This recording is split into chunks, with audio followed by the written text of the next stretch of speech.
Magali Tercero, antes que nada quiero agradecerte de una manera plena, de una manera rotunda, la posibilidad de entrevistarte, dado que eres un personaje muy significativo dentro del ámbito del periodismo mexicano comprometido, dentro de un periodismo creativo, un periodismo de propuesta que va mucho más allá de ser meramente mensajero de las empresas o mensajero del gobierno.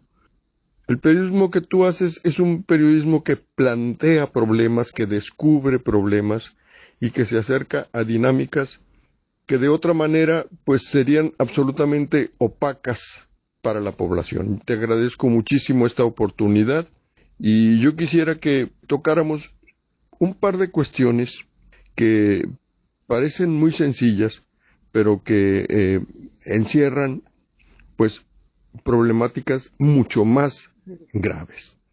La primera de estas cuestiones está relacionada con el asunto de las condiciones laborales del periodista.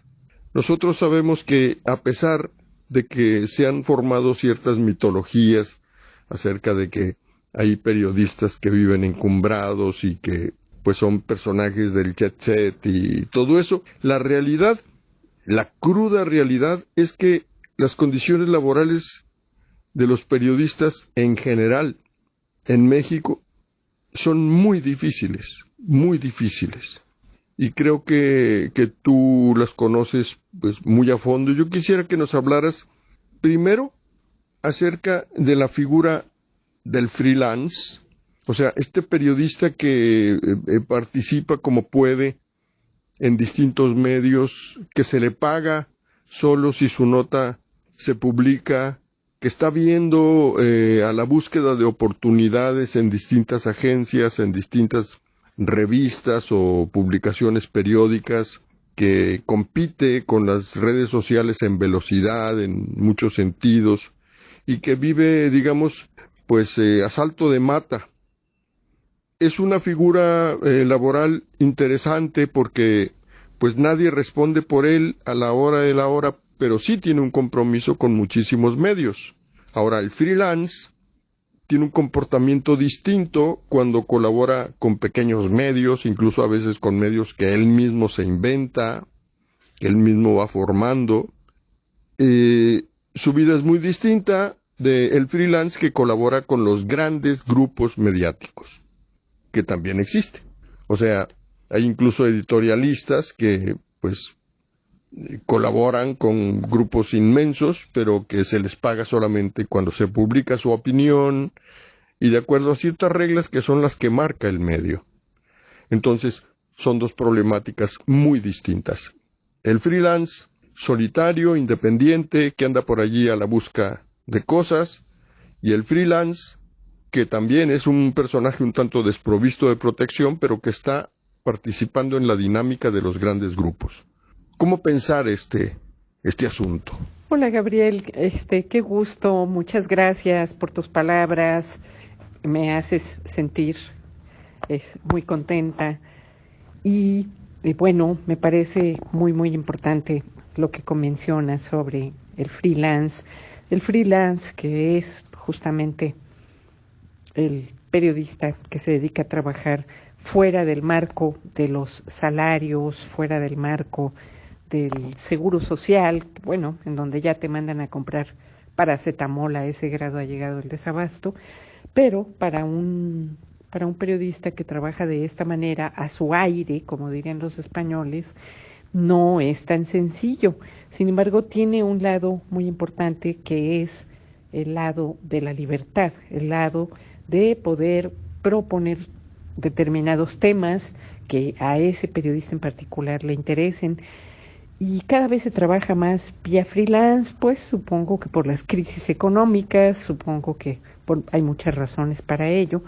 Recuerdo en 2000 a Gerardo Ochoa Sandy, buen amigo periodista que trabajó muchos años en Proceso, y que me comentaba justamente lo endeble que era la posición de un periodista que trabaja por su cuenta, ¿no? Porque además un periodista que trabaja por su cuenta tiene que hacer una serie de propuestas y estar atenido de alguna manera a que se las acepten o no se las acepten, y si no se las aceptan, a no recibir un pago a pesar de que haya trabajado. Sin embargo, sí me gustaría decir que hay gente muy interesante, gente en sus 30, gente en sus 20, en sus 30, en sus 40, que trabaja mucho vía freelance y que ha logrado organizar una manera económica de vivir, pero no solo una manera económica, sino que han logrado organizar una firma, digámoslo así, una firma personal que tiene que ver con decir una serie de verdades sobre lo que ocurre en México. Esto es lo que comentaría sobre el freelance. Me voy a la siguiente pregunta. Magali Tercero, otro asunto que creo que es muy importante para el periodismo mexicano actual es el desarrollo reciente de la figura de la mañanera. La mañanera es un ejercicio de comunicación a través del cual la Presidencia de la República intenta comunicarse de una manera directa, abierta, frontal, con la ciudadanía y mostrarle sus actitudes, sus proyectos, sus preferencias, sus emociones. Desde que se estableció, digamos que es heredera de otra mañanera que existía hace muchos años cuando estaba al frente de la Ciudad de México nuestro señor presidente. Desde que surgió, la mañanera ha adquirido cada vez más fuerza en relación con la agenda informativa. O sea, las declaraciones del presidente, los desplantes del presidente, las propuestas del presidente se convierten en el tema fundamental de las tendencias en Twitter y de los encabezados, tanto en medios tan poderosos como el Universal, Reforma, Excelsior, como en medios pequeños. ¿Cuál es la significación de la mañanera en relación con las posibilidades del ejercicio de la democracia en México? ¿Y cuál es la significación, en caso de que así sea, de la mañanera en relación con las posibilidades del autoritarismo, del presidencialismo? ¿Es la mañanera o podría ser un abuso de autoridad? Y como tercer punto de esta misma pregunta, ¿cómo observas tú la participación del gremio periodístico, de los profesionales de la información en la mañanera? Porque digamos que los grandes personajes de la información no acuden a la mañanera, tampoco se comunican con la mañanera, simplemente la comentan. Podríamos mencionar, por ejemplo, a Ricardo Rocha, que en alguna ocasión ha asistido allí, pero que yo sepa, pues López Dóriga o Adela Micha o Carmen Aristegui o Beltrán del Río o Gómez Leiva, pues no acuden a la mañanera, sin embargo reaccionan ellos y sus equipos a la mañanera. Para ti, como un testigo fundamental del desarrollo del periodismo mexicano, ¿qué significa? ¿En qué nos ayuda? ¿Qué aporta la mañanera? ¿Cómo incide sobre nosotros para bien o para mal? ¿Cuáles son las peculiaridades de este objeto de comunicación y cuál podría ser nuestra mejor actitud crítica al respecto? Justamente me preguntas sobre la mañanera, estimado Gabriel, y la mañanera, tú mencionas factores como de qué forma puede incidir la mañanera en el ejercicio de la democracia en México, o si se puede hablar de un autoritarismo presidencial. Son dos de tus conceptos que se me quedan más grabados al escuchar esta pregunta tuya. Desgraciadamente la mañanera tiene un récord de mentiras. Se han contabilizado más de 700 mentiras.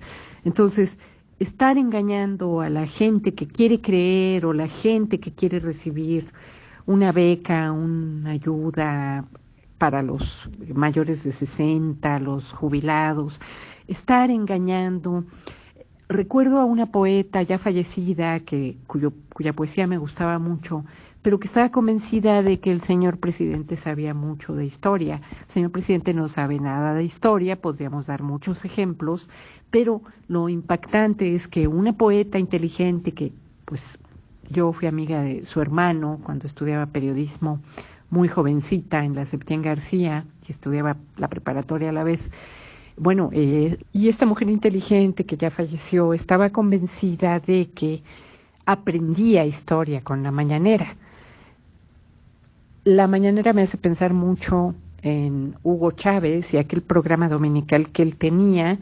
La mañanera, pues, no voy a definirla, pero sí voy a decir que no debería marcar agenda, que sería mucho mejor que no se hablara tanto de todas esas mentiras que menciona el presidente todo el tiempo. Sería mucho mejor, estaríamos en un país más democrático.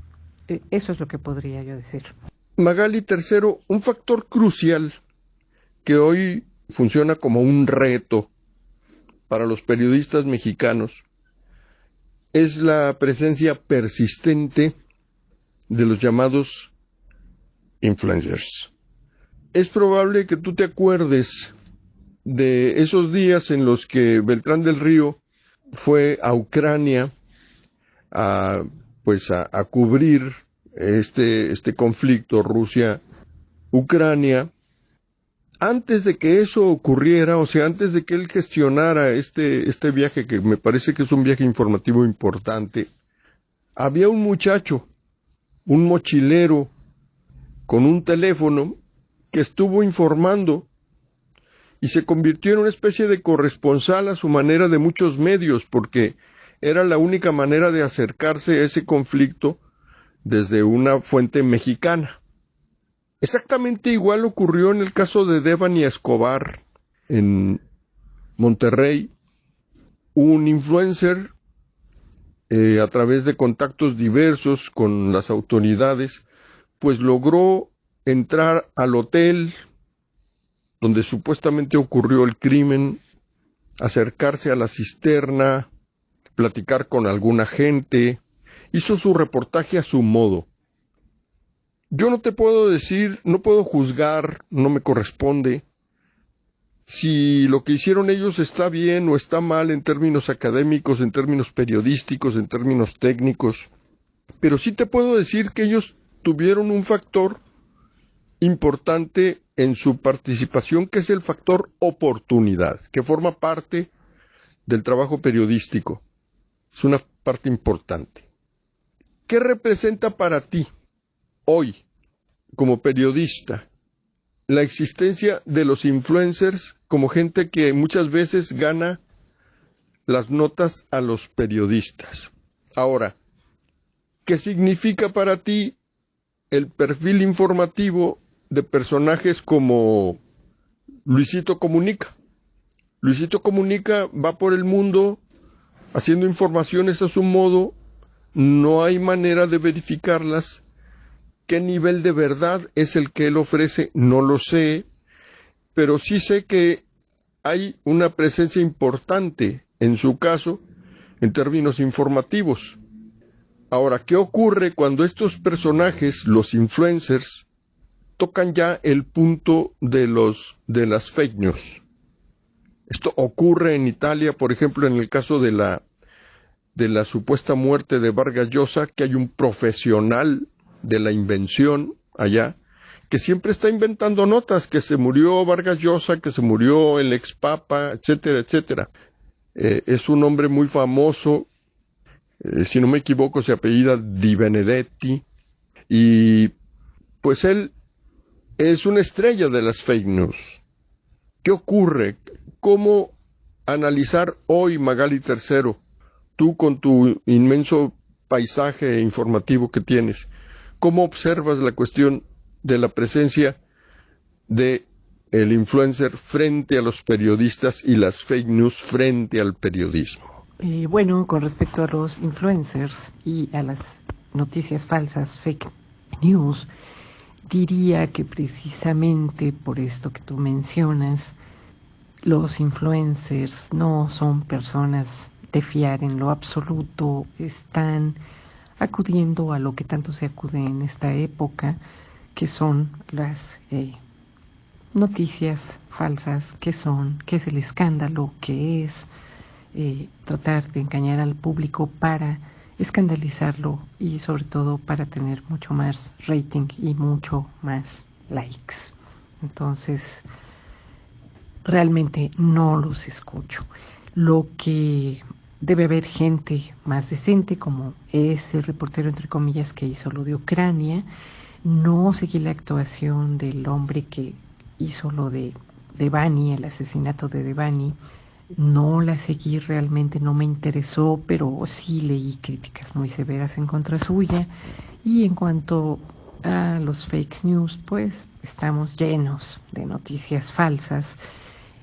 No es nuevo, desde que terminé mi carrera en la Septién a los 18, todos estábamos conscientes de que eso existía y de que se les hacía necesario a los medios manejarlo. De pronto no a todos los medios, ni en todos los medios hay gente indecente, hay de todo, pero sí, bueno, yo no sé si este señor Lord Molecula es un fake news, pero es verdaderamente penosa su actuación.